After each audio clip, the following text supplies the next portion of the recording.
are you? Good. Good, good, good. Should I start, Jordan? You happy? Yeah. Okay. I'll start with the injury list. Adam, Cree, Stewart, and Archie will be out for this match. The other one that's very questionable / doubtful is Coops. In warm-up yesterday, he sustained a little bit of a strange knee injury, so we'll see. It'll probably be a decision for tomorrow, but I would guess that it might be a little bit difficult for him. But Luis Sinisterra trained yesterday, and he has potential to be in the squad. So we'll evaluate that today and see what the possibilities are. But he looked fantastic, and we're excited to have him back.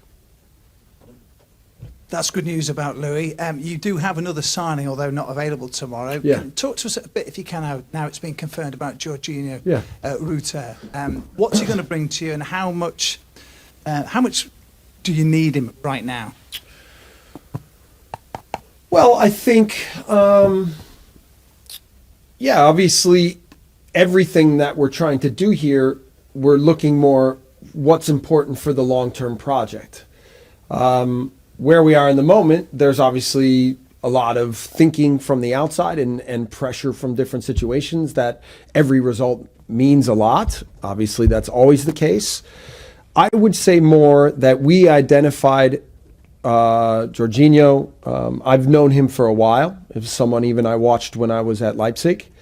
It's a guy who I think is an explosive footballer, a talented player with a lot of potential. And when we've done our homework, we've also learned that, and we found this out relatively quickly, what a good person he is, what a hard worker he is, how much he wants to try to achieve for himself. And then, when you've coached players from Germany or that have been in Germany, there's a real high level of tactical education. And I sat down with Georginio yesterday and we talked a lot about what we try to do in our playing model and what our philosophies are and what our strategies and vocabulary. And he already was very up to speed and understands most of it. So it was a really intelligent football conversation and one that gives me real hope that he can acclimate quickly.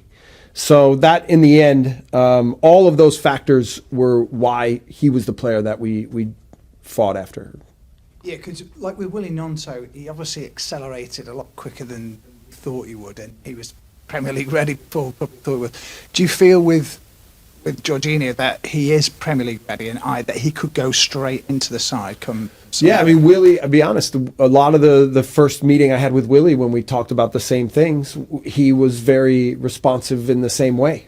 So the difference, I guess, would be that, Georginio's played, I think, 57, 60 Bundesliga matches at 20 years old.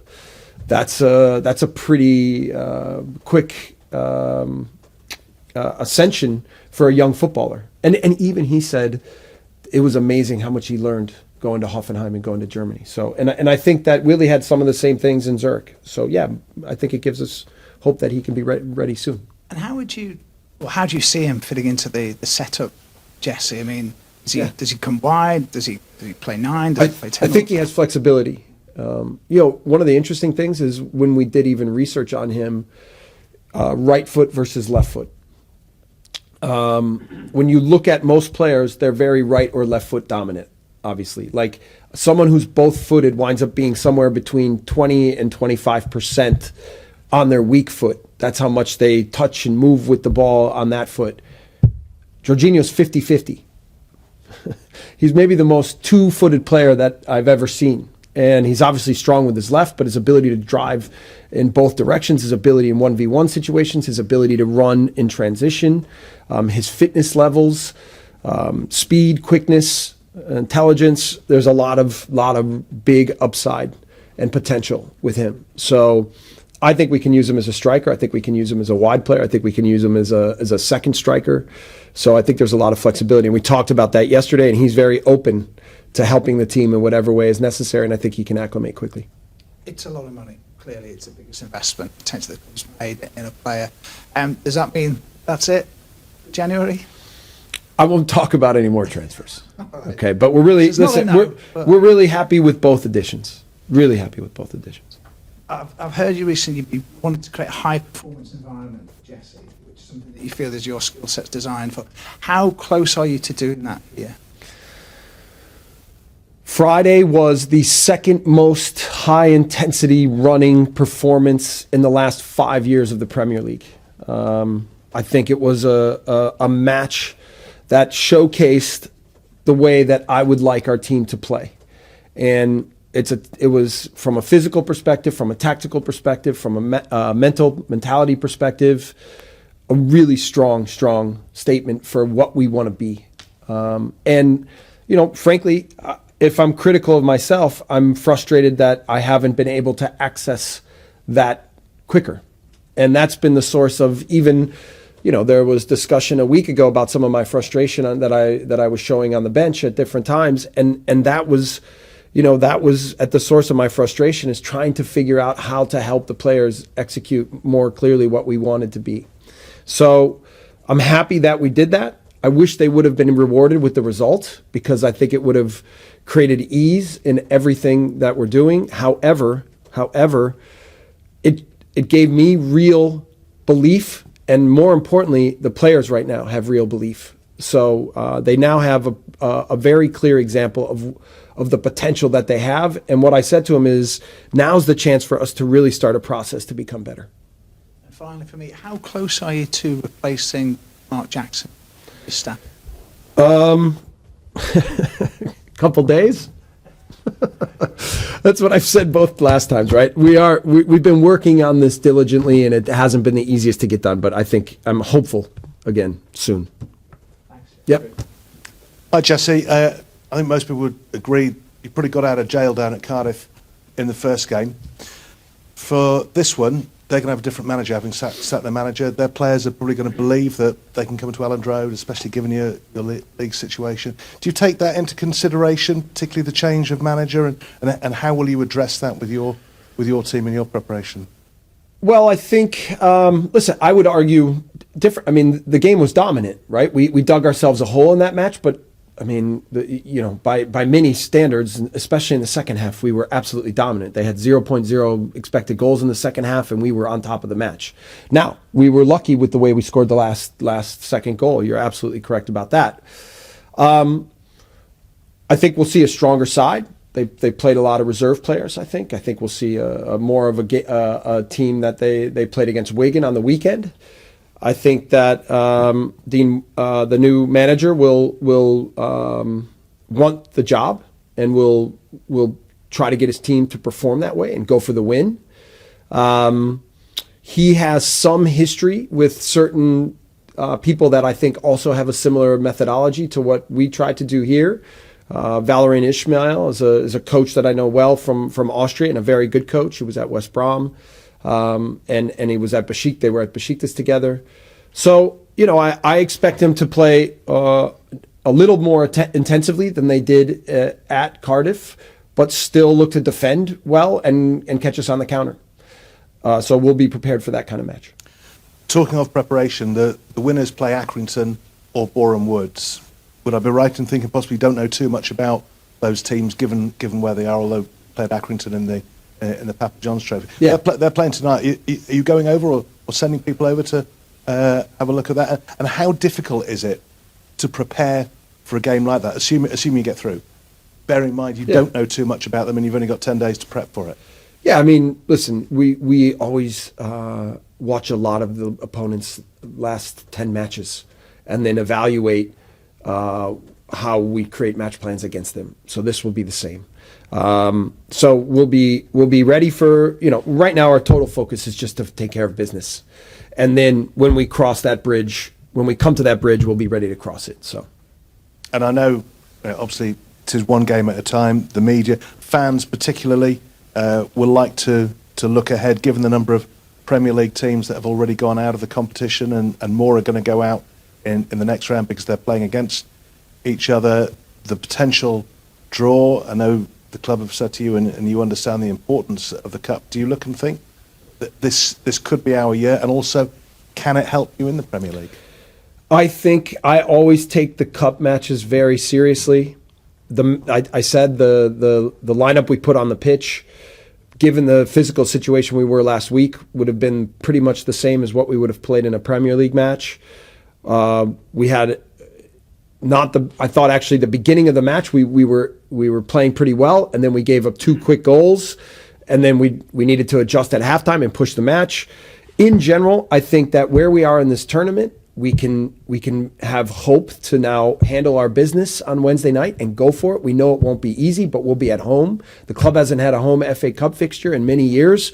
We're going absolutely to win that match. We need to go match by match now in the league, in the cup, and try to really now take the momentum from the Aston Villa game and show that we're ready for big challenges now. So that's the entire focus, is to have this kind of conviction and belief and understanding and go after it moment by moment, game by game.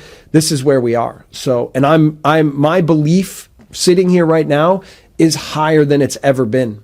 And again, like I said, I think more importantly, the players are in the same position. How did Patrick come through that appearance? Is it too early for a start for him against Cardiff? Patrick has been feeling good. We've had to be measured with him, not to push him too much. I was very happy for him to get a goal, and I told you guys last week that he seems to be mentally in a really good place and physically in a really good place. Whether he starts tomorrow or not, we'll wait and see. We have to address a lot of guys physically today. Rodri, I think, came out of the match, which I thought Rodri was fantastic against Villa. Fantastic in every phase of the match. One of the best performances I've ever had from a striker, especially considering that he wasn't able to get the goal. But what a strong performance, and he's obviously in great form. So we'll be looking to turn him around and get him ready to go again for this match, and then we'll see how Patrick fits in. Why do you think you were able to access that level of performance against Villa? What led to that? I think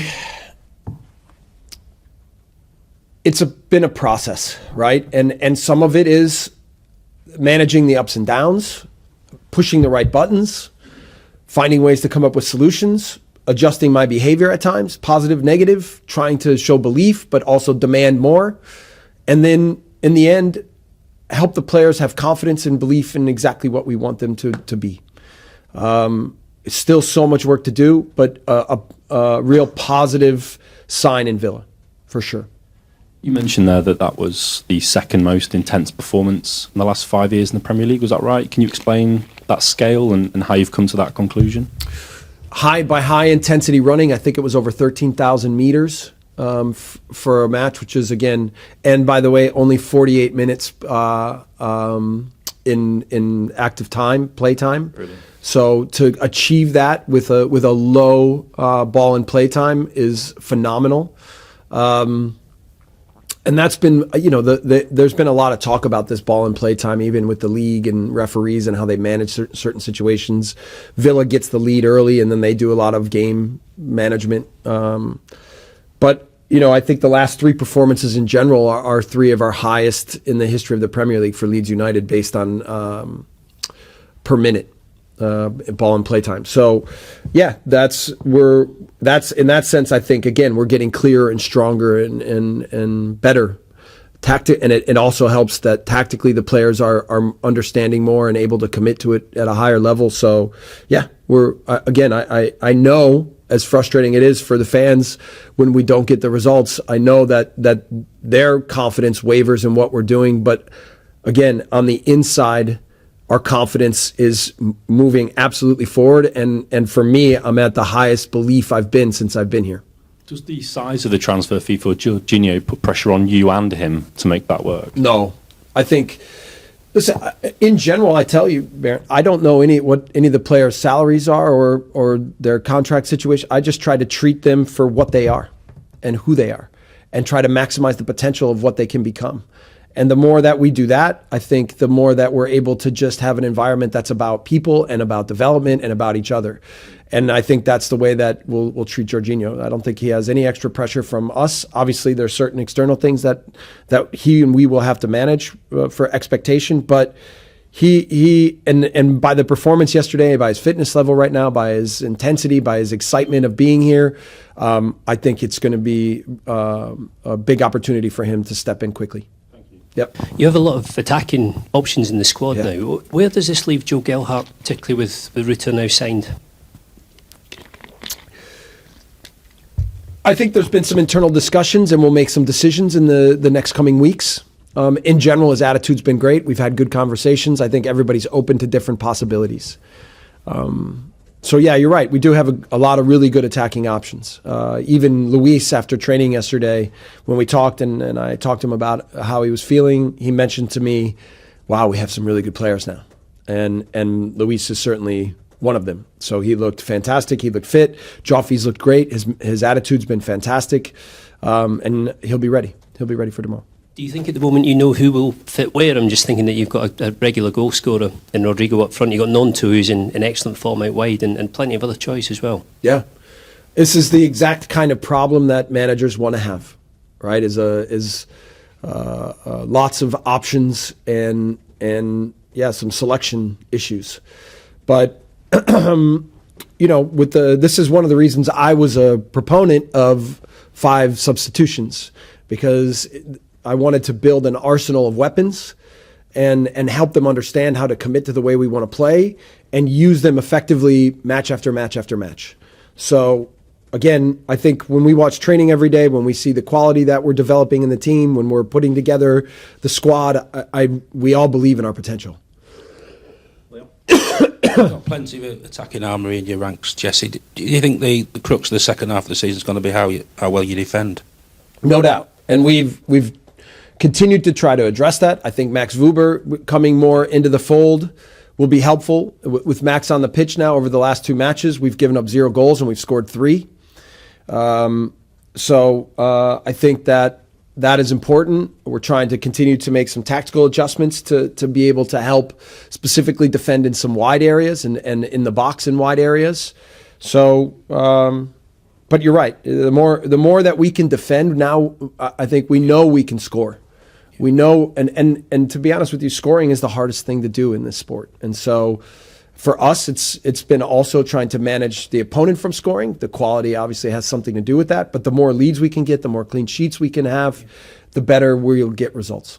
Psychologically, you did it against Newcastle, and it's backing it up, isn't it? Yeah. I think it's a mentality, but it's also a tactical performance that we require every match. And so, there's one statistic where we're the 5th best team in the league when it's 0-0.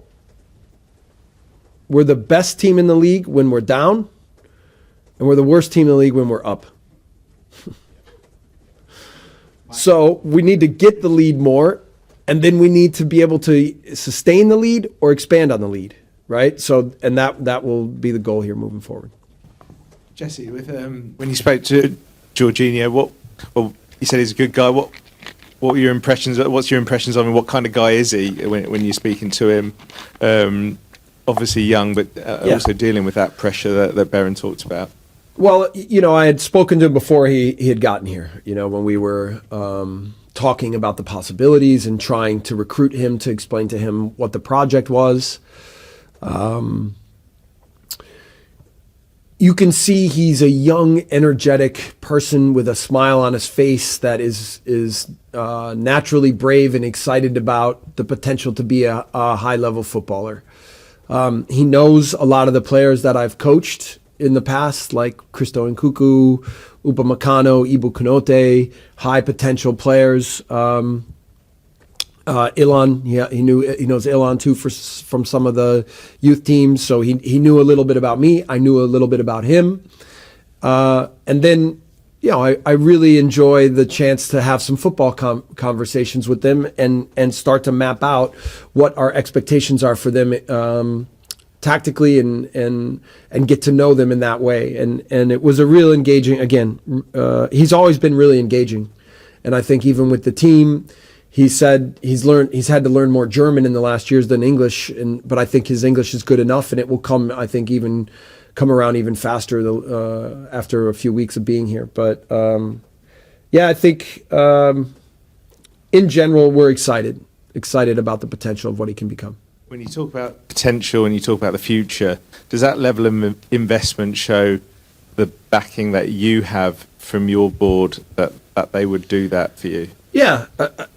Like I said after the game, I accept the pressures of what's happening in my role at this club right now. I accept that and I understand it. The only thing I can say is that I'm doing everything I can and that we are doing everything we can together, and we believe in this project. And I think that's clear with the transfers we make, with the decisions we make, with everything that we've done. I think it's shown unity. Like I said, I'm disappointed. I'm disappointed with the fact that we haven't developed faster and better. And that's my responsibility. And I have to continue to find ways to push buttons to what we do in training, what we do in tactical sessions, what we do with video, what we do with everything so that we can get better at a quicker rate. But I feel like this was a massive step in the right direction. And I'm more energized and I'm stronger in my belief than I've ever been before that we're going to be a good team, and we're going to be a good team soon. Now we have to show it. Now we have to show it specifically tomorrow night. On the back of that, I was just about to say, obviously, you say your belief is higher than ever, and your team played better than ever last week. How important is it then just simply to get the result tomorrow night more than anything, and how much damage would it do if you didn't get the result tomorrow? Yeah, we need another complete performance. We need conviction. We need a win. Right? And I hate being result-based, but that's where we are. Mark, anything? No. Good. Thank you.